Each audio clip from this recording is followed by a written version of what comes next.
استعمال ہوتا اور بنی کا کیا مطلب ہوتا ہے؟ بنی کا مطلب ہوتا ہے بیٹے، ہے بیٹا، بیٹے جی بیٹے، بیٹے جمع. جی جی ابن ابن اگر آپ کہیں گے تو وہ واحد ہے، اور بنون جو ہے وہ جمع ہوتی ہے، بیٹوں کی جمع ہوتی ہے بنون. تو یہاں پر چونکہ کسی وقت میں آپ کو مضاف اور مضاف الیہ بھی سمجھاؤں گی کہ جب کوئی لفظ مضاف بنتا ہے تو اس کا یعنی جیسے سورۃ و بنین تھا، تھوڑا سا آپ کو میں سمجھانے کی کوشش کر رہی ہوں، تھوڑی بیسک چیزیں. اصل میں تھا سورۃ و بنین اسرائیل، ٹھیک ہے. اب چونکہ سورہ جو ہے وہ مضاف بنی. مضاف کا مطلب ہوتا ہے، جیسے آپ نے اردو میں پڑھا ہوگا، انگریزی میں بھی پڑھا ہوگا، کہ اضافت یہ ہوتی ہے کہ کسی آدمی کی طرف یا کسی انسان کی طرف آپ کسی چیز کا لنک پیدا کرتے ہیں. اضاف کیا ہوتا ہے؟ اپنا مضاف ہوتا ہے. مضاف وہ ہوتا ہے جس میں جیسے آپ کہیں گی کتاب و زید، تو کتاب جو ہے وہ اس کا اضافت جو ہے وہ زید کی طرف ہوئی ہے، یعنی اس کی اضافت جو ہے وہ زید کی طرف ہوئی ہے. تو زید کو کہیں گے مضاف الیہ، یعنی جس کی طرف آپ نے لنک چیز کا پیدا کیا.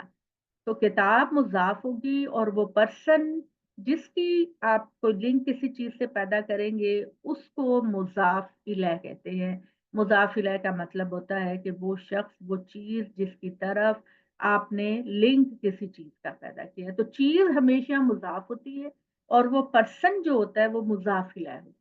یہ اردو میں بھی ہے، یہ انگریزی میں بھی ہے، لیکن عربی کے اندر کچھ چینجز آتی ہیں.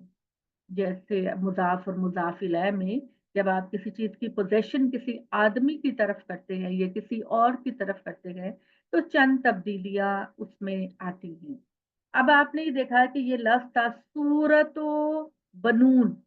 بنون تھا، تو بنون ایسا لفظ ہے کہ جس پر زبر یا زیر کسی پیچھے کے عمل سے آئے گی تو وہ بنین بن جائے. میں نے کہا آج لوگ کم ہے تو چلے میں اس سے فائدہ اٹھا لیتی ہوں آپ کے لیے، کہ سورہ جو ہے وہ مضاف ہے، یعنی اس کی پوزیشن یا اس کا لنک پیدا کیا جا رہا ہے بنون یعنی بیٹوں. بنین کا مطلب ہوتا ہے بیٹے. تو یہ بنون جو ہے یہ اس پہ زیر آنے کی وجہ سے یہ بنین بن گیا، ٹھیک ہے. اب بنین بھی مضاف بن رہا ہے، یعنی اسرائیل کے بیٹوں کی صورت، ٹھیک ہے. تو بنین بھی مضاف بن رہا ہے، یعنی بنین کی طرف بھی کسی چیز کا لنک آ رہا ہے. تو عرب لوگ جو ہوتے ہیں وہ اس میں واول کو ڈراپ کر دیتے ہیں اور نون کو بھی ڈراپ کر دیتے ہیں. جیسے یہ بنین تھا تو نون گر جائے گا، ٹھیک ہے. نون گر جائے گا اضافت ہونے کی وجہ سے، تو یہ لفظ بنی رہ جائے گا، بنی رہ جائے گا، ٹھیک ہے. بنی اور اسرائیل یعنی سورہ کی مضاف اضافت بنی کی طرف ہوئی، اور بنی کی اضافت پھر ایک دفعہ اسرائیل کی طرف. تو یہ اصل میں لفظ تھا سورۃ و بنونا اسرائیل. تو سورہ چونکہ مضاف بن گیا تو مضاف الیہ پہ چونکہ زیر آتی ہے تو یہ بنین بن گیا. تو بنین کو جب ہم نے اس کا لنک پیدا کیا اسرائیل کی طرف تو بنینا کا نون بھی گر گیا اور یہ بنی اسرائیل رہ گیا. تو مضاف الیہ کی نشانی یہ ہوتی ہے، یعنی جس کی طرف آپ لنک پیدا کرتے ہیں اس کی نشانی یہ ہوتی ہے کہ اس پر ہمیشہ زیر آتی ہے، ٹھیک ہے. تو یہ فریدہ جی اور سمینہ جی بتائیے، آپ کے سمجھ میں آئی ہے بات؟ سمجھ آئی آپ کو؟ مجھ سے پوچھ رہی ہیں آپ؟ دونوں دونوں سے سمینا جی آپ نئے جی لوگ ہیں، کوکب، اصل میں مسئلہ یہ ہے کہ میری جو گرامر ہے نا وہ ہمیشہ سے بہت ہی خراب رہی ہے، کوئی بات چاہے نہیں. وہ اردو کی ہو، چاہے انگلش کی ہو، چاہے اب نہیں، عربک کی ہو. کوشش ہوتی ہے، اور جب آپ کوشش کرتے ہیں نا تو زیادہ سیکھتے ہیں. کوئی بات نہیں، غلط ہوگا تو اس کی اصلاح ہو جائے گی. میں تو کبھی بھی ڈسکریج نہیں کرتی اس چیز کو، کیونکہ جی انسان جو ہے وہ غلطیوں سے ہی سیکھتا ہے نا. تو جب آپ ایک ایفرٹ کرنے کے بعد سیکھیں گی تو آپ کو جلدی وہ چیز آپ کو فائدہ دے گی. جی بتائیے، کوشش کیجیے. اچھا، اگر نہیں بتانا چاہتی تو کوئی بات نہیں. ہاں اچھا جی، سمینا جی. میری سمجھ میں تو یہ آیا ہے کہ عربی زبان میں اور کچھ ایسے الفاظ ہیں جو کہ ڈراپ ہو جاتے ہیں اکارڈنگ ٹو دا سچویشن. جی صحیح کہا آپ نے. اور جی، اور اس میں یہ جو بنین ورڈ ایکچولی ہے، اور بلکہ بنینو ہے شاید، تو یہ پھر بنون. اس کا ڈراپ ہو کے بنون. بنون، تو اس کو پھر ڈراپ کر کے تو بنی رہ جاتا ہے. ہاں، یعنی یہ لفظ بنون تھا، بنون پر مضاف الیہ ہونے کی وجہ سے زیر آئی. مضاف الیہ یعنی وہ بندہ جس کے ساتھ آپ کوئی لنک یا پوزیشن کرتے ہیں، تو یہ زیر آنے کی وجہ سے بنین ہو گیا. اور بنین جب خود مضاف بنا تو اس کا بھی نون گر گیا، تو یہ بنی اسرائیل رہ گیا. طاہرہ باجی آپ ہیں، طاہرہ باجی آپ بتائیے بنی اسرائیل پر کیا اعراب آئیں گے؟ طاہرہ باجی مرحل تھی پہلے، ابھی نہیں ہے. چلیں آپ السلام علیکم. بتائیے. I'm sorry، میں نے ابھی جوائن کیا ہے. سوال اچھا تو جی. آپ کا سمجھ آ گیا، جواب نہیں آ رہا ابھی. سوری جی. چل کوئی بات نہیں. اچھا فاطمہ شبانہ آپ بتائیے ذرا. یہ جو اسرائیل ہے یہ ایسا لفظ ہے جس کے نیچے زیر نہیں آتی، کیا آئے تو گا؟ یہاں پہ زیر آنی چاہیے تھی تو زبر آئے گی نا، کیا زیر بنے نہیں گا؟ قبول کرتے. تو یعنی کہ جو بنی غیر عربی لفظ ہوتے ہیں وہ زیر قبول نہیں کرتے. بالکل جی. یہ اسرائیل ان ناموں میں سے ہے جس پر کبھی زیر نہیں آتی. یہ نہیں ہے کہ قرآن میں اس وجہ سے ہے، بلکہ عرب لوگ اس پر زیر لگاتے ہی نہیں ہیں. جس طرح ابراہیم، اسماعیل، اس طرح کے جو الفاظ ہیں ان کے اوپر کبھی بھی زیر نہیں آتی. ان پر اگر کبھی زیر آ رہی ہو تب بھی عرب لوگ اس پہ زبر ہی لگاتے ہیں. ٹھیک ہے جی. یہ سورت و بنی اسرائیل، یعنی اس کا مطلب ہے بنی اسرائیل کی سورہ، یعنی اس میں اللہ تعالیٰ ان کا ذکر کر رہے ہیں. اور فریدہ جی اپنا بینا جی، یہ جو ہم بنی اسرائیل کی ہسٹری بیان کر رہے ہیں، اس میں آپ جی کوئی تعارف کریں گے کہ بنی اسرائیل کو کون ہے؟ جی، یہ حضرت ابراہیم کے جو بیٹے تھے، حضرت اسماعیل اور حضرت اسحاق. حضرت اسحاق کے آگے سے بیٹے تھے حضرت یعقوب، جن کو کہ اسرائیل بھی کہا جاتا تھا، جس کا مطلب ہے اللہ کا بندہ. ان کے یس آگے سے 12 بیٹے تھے. یس ان 12 جو بیٹے تھے ان کو بنی اسرائیل کہا جاتا ہے. یس اور یہ بالکل جو ہیں صحیح. یہ ہاں ہیں وہ بڑے انہی سے جو ہیں پھر یہ یہودی اور جو عیسائی ان سے چل. ہاں جی بالکل صحیح. کہ ہم آج کل اخبار میں، نیوز میں ہم یہ بنی اسرائیل کا نام لیتے ہیں، جو کہ اسرائیل پر، وہ اس پہ فلسطین پر آج کل قابض ہیں، آج کل بہت خبروں میں ہیں. تو بنی اسرائیل قرآن مجید جب کہتا ہے تو اس میں اس سے مراد ہوتا ہے یہودی. ٹھیک ہے، یہودی جو ہیں وہ ہم ان کو کہتے ہیں. تو بیسکلی یہ حضرت عیسیٰ علیہ السلام اور حضرت موسیٰ علیہ السلام کی قوم کے لوگ. تو بسم اللہ الرحمن الرحیم شروع کرتی ہوں اللہ کے نام سے جو انتہائی رحم کرنے والا ہے اور جس کی رحمت اپنے بندوں کے ہمیشہ شامل حال ہوتی ہے. سبحان الذی اسری بعبدہ لیلا من المسجد الحرام الی المسجد الاقصی الذی بارکنا حولہ. پاک ہے وہ ذات. سبحانہ، ہم کہتے ہیں کہ یہ مفعول مطلق بنتا ہے، اصل میں یہ ہوتا ہے اسبح سبحانہ، میں بہت زیادہ پاکی بیان کرتا ہوں. اس کا یہ مطلب ہوتا ہے اس اللہ کی